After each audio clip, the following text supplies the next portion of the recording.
Taxi! Yo, take me to your favorite place and keep the meter running. Great. I'm taking you to the Bronx for my iftar. I'm in. Let's go. If you don't mind, on my way, I'll be picking up my friend. Sure, we can pick up your friend. Great. What's your name? Muhammadu. Where are you from? Côte d'Ivoire. How long have you been in New York then? 31 years going down. That's a long time to be in New York City. Guess how old I am? I don't know. How old do I look? I'll give you 44. 4? Bro. He barely even has any gray hair. You're roasting his ass. 44? Yes. Brother, I'm 38. That's my friend right there. Oh, your friend's here? Yes, sir. Wait, what? Your friend is Zohran? Yes. That's the friend? What? You know That's a friend. That's a brother. Well, get in. We're going to iftar. Let's go. Wait, how do you guys know each other? So we met in 2021. I worked with the New York Taxi Workers Alliance in the fight against the debt crisis. This is a crisis that started in the early 2000s when Mayor Bloomberg inflated the value of a medallion from $200,000 to $1 million to bridge a budget deficit.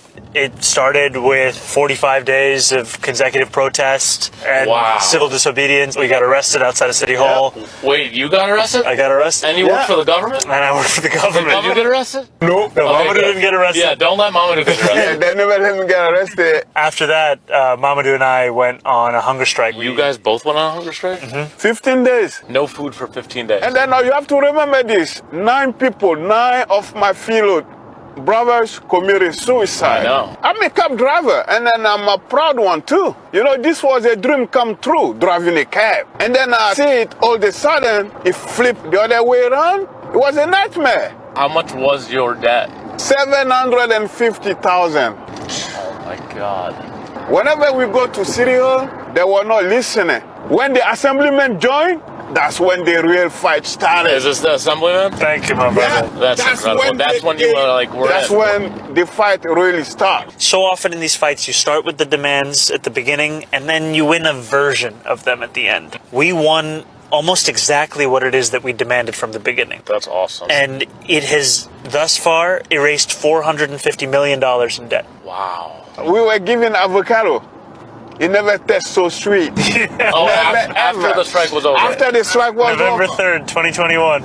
that avocado, I will never forget. Really? Yeah. And when we ate that avocado, I remember Mamadou getting up and shouting, "I have my life back." I have my life back. I remember you saying that. It stayed with me since then because that's what this was about. People's lives were being taken from them by debt collectors and by a city. Mamadou, do you feel like he's the real deal? Oh, definitely. I can put my life online for him. You would put your life on the line? Yes, because he did put his life online for me. Incredible. He did it. Do you want a date? I got date here. Is it time to break the fast? Hey. Oh, he's got dates he's been holding out on us? Yeah. You're all over the place driving people around from 6 a.m. And you're at meetings and protests and campaign rallies. I can't imagine how difficult it would be to be you guys fasting. I mean, but this is the job. And Mamadou, how about you? Why do you love Ramadan? For me, that's the best month of the year. I can't wait to have Ramadan all year around. You want Ramadan all year round? Yeah. Yes. Oh my goodness. 1 month is enough, bro. You want 12 months of Ramadan? It's beautiful. 1 month is enough. Come on. Here we are, Bari restaurant. Iftar time in the Bronx.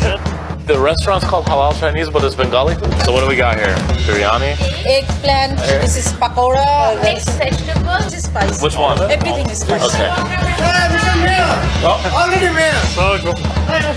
What are we gonna do right now? Picture. Oh, okay, great. You too? Who you are? You're running also? I'm not running.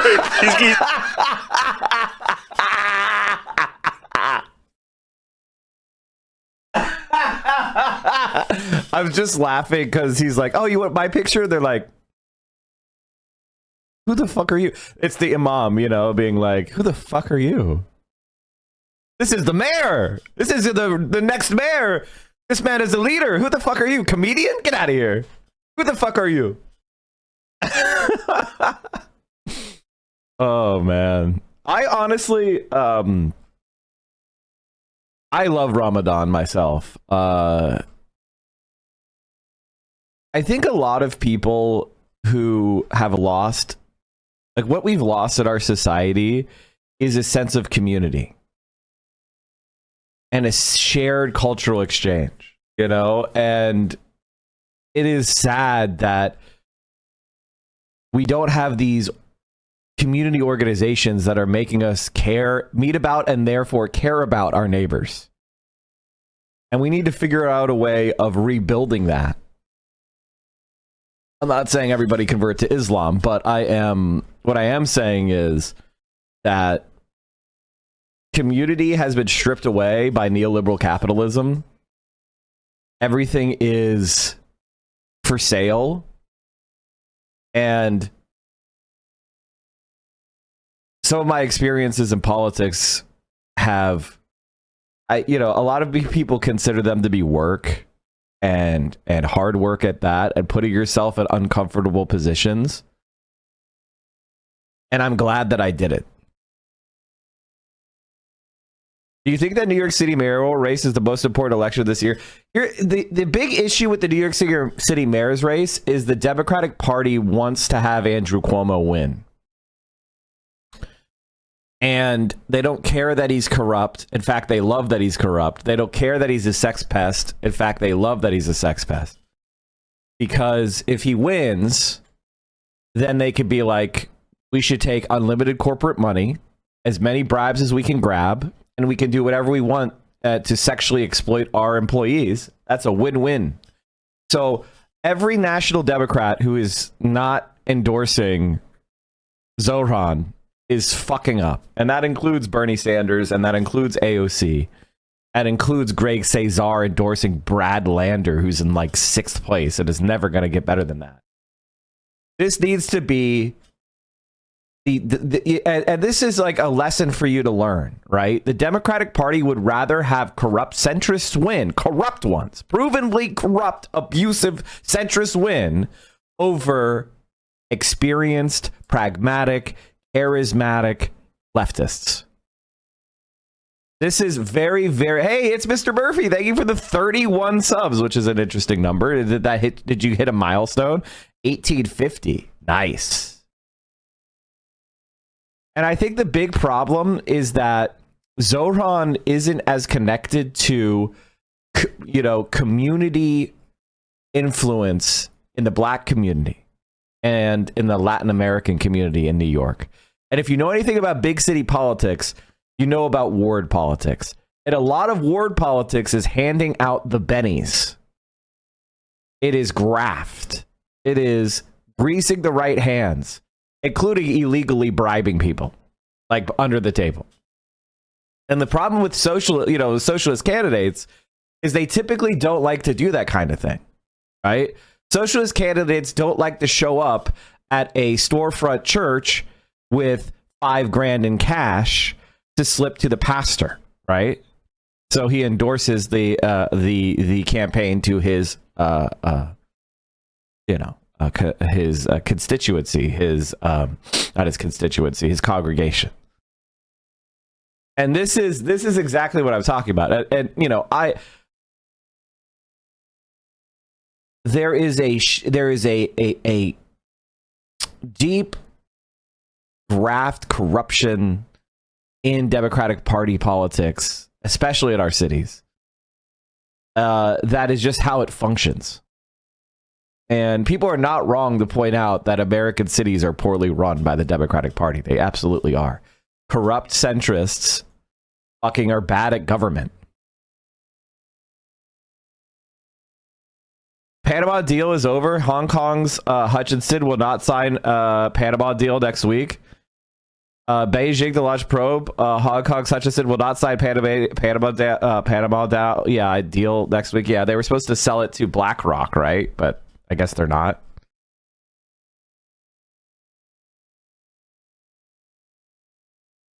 He's keeping the meter running. They don't want us to. Are you running? I'm not running. I'm not running either. That's why they didn't want me in the picture. You want me in it? He doesn't want me in it either. Are you sure you don't want me in it? Okay. Do you want me in it? Do you want me in it? I love that article. No, that was it. Is there a goddamn fucking smoke detector going off? God damn it. This one's hot. You think this is at least hot? Yeah. Well, something's hot. No, something is hot. Wait, so did they invite you to speak here? And who is this? Who are these people? Drum Beats, they're an organization that endorsed the campaign. Drum.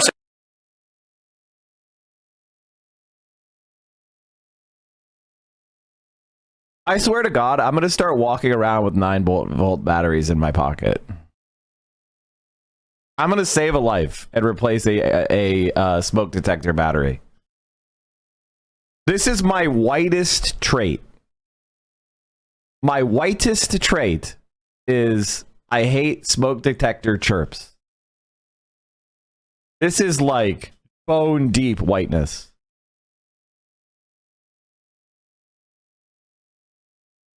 Stands for Desis Rising Up and Moving. So it's about working class South Asians across New York City. This is right now, this is the situation, this is not livable, right? You are all, I think, agree with us.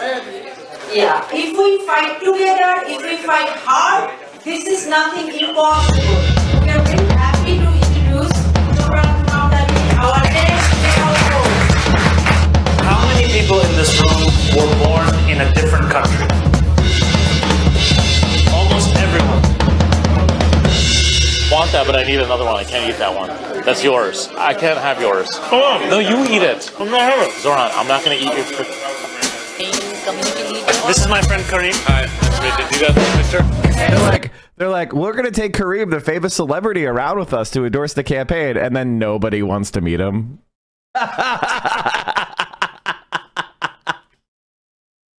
And it's all like, oh, Zohran! Zohran's here! Meet Zohran! He's who we're supporting. I think the one disadvantage that Zohran has is, and this is a problem with our politics in general, is that a lot of people of Arab and North African descent and Middle Eastern descent and Muslims, they are not organized strongly politically. They punch below their weight. Organizing Muslim and Arab communities has been is one of the things that I tried to do quite a bit when I was more directly involved with politics in Pennsylvania. And I can tell you right now that when you compare the the organization level of different communities, their influence is less than it should be. And part of that is because a lot of America's, foreign policy targets are actually Muslim nations, right? I think that people really do kind of forget that the American empire and Western, capitalism in general wants to keep the Arab and North African and Middle Eastern world divided. Because if they were allowed to coalesce, same thing with Africa and Latin America, if they were to coalesce, they would instantaneously provide a direct challenge to the United States and Europe, right? So they can't be allowed to do that. They can't be allowed to develop. They can't be allowed to politically develop. They can't be allowed to economically develop. They can't be allowed to create institutions.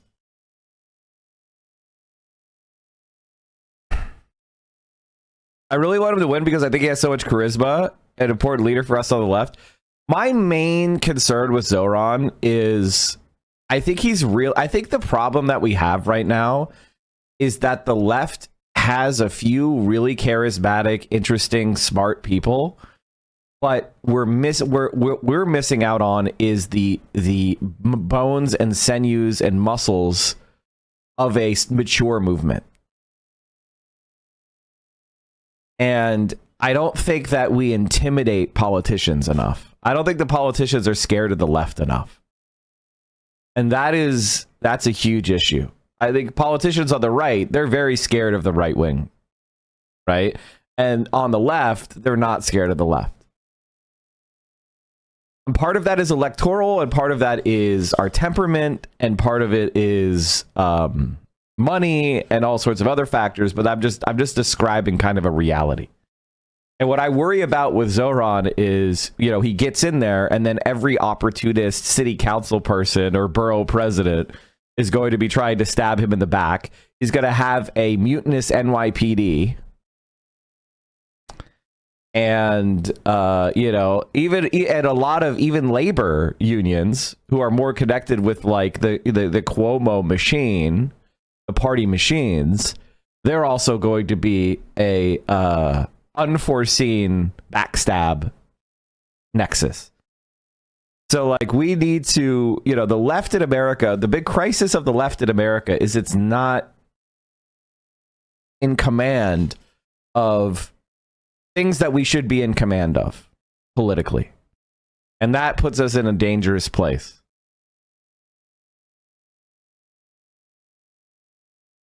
I think maybe because he's currently an assemblyman, he might have a leg up in that category. Yeah, sure. That's why I like him. I'm just saying that, you know, it's going to be difficult to be a left-wing mayor while Donald Trump is president, while the Democratic Party has people like Hakeem Jeffries leading it, right? Hakeem Jeffries and, you know, and Chuck Schumer are going to be stabbing him in the back locally. So, like, you know, he's going to be facing off against the Democratic Party, the Republican Party, the Zionist lobby, you know, the corrupt machines of New York City. I mean, he's going to have so many fucking enemies. So many fucking enemies. In every direction. And they're going to try to sabotage everything he does. They're not going to want to give him a single win.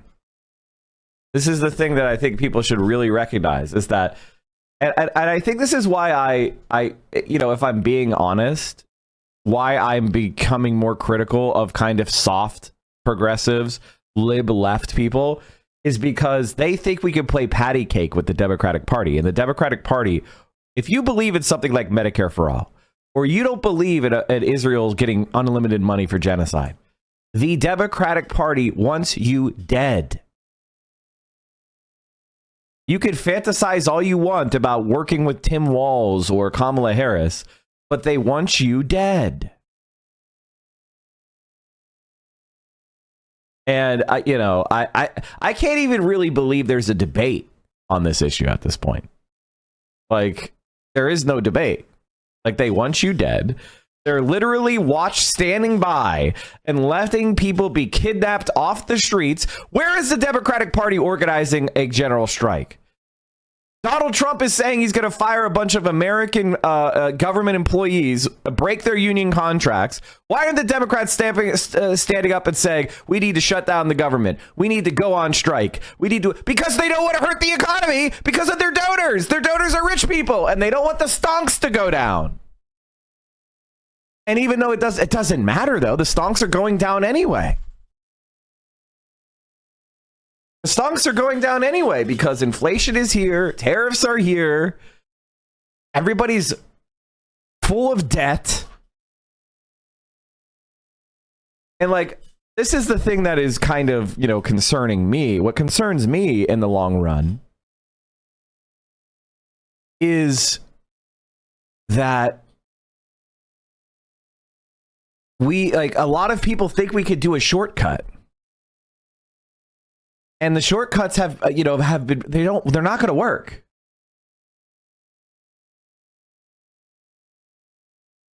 Thoughts on the Lancaster special election? My reaction to that is it is a special election in an odd year in March.